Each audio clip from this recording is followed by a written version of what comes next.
আজকে সকালবেলা 8:30টার সময় আমি মন্দিরে পয় পরিষ্কার করব, আইসা দেখি যে এটা ভাঙ্গা। তারপরে ভাবলাম যে এটা এরকম তো ছিল না, কি ব্যাপার।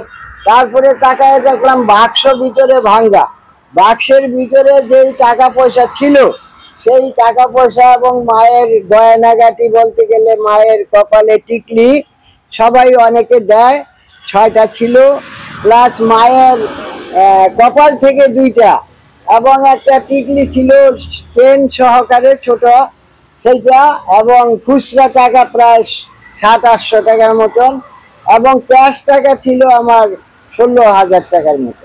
তো এই টাকা পয়সাগুলো আমি এখানে কাজ করছি।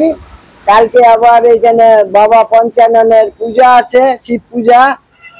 এই পয়সাগুলা যারা কাজ করে তাদেরকে পেমেন্ট দেই। এই পয়সাগুলো 10 জনের দান।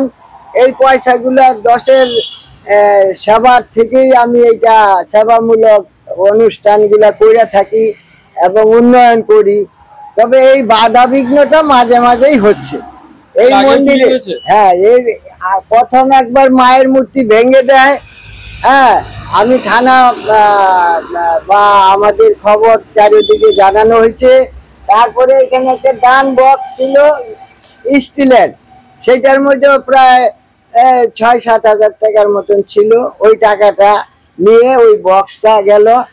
তা এই কয়েক জায়গায় ভাঙ্গার চেষ্টা করছে, তারপরে লাস্ট পর্যন্ত এটা কেটে ভাঙ টাং করে ভিতরে ঢুকে এই অবস্থাটা করছে। তবে আমি খুব দুঃখিত, সামনে আমার পূজা। আর্থিক হ্যাঁ, পুলিশ আসছিলেন, ইনকোয়ারি করে গেছেন। ওনারা বললো যে বিকালবেলা আসেন, একটা লিখিত দেন। তবে আমরা বিকেলবেলা যাব এবং ওনারা সব ইনকোয়ারি করে গেছে। এই হলো গিয়া। আমার নাম শ্রী নারায়ণ চন্দ্র দাস, পূর্ব ধনতলা পুরানা নিবাসী। এইখানে 1980 সালে মায়ের বাবার এই প্রতিষ্ঠান স্থাপন হয়েছে, তখন থেকে নিত্য পূজা অর্চনা চলছে।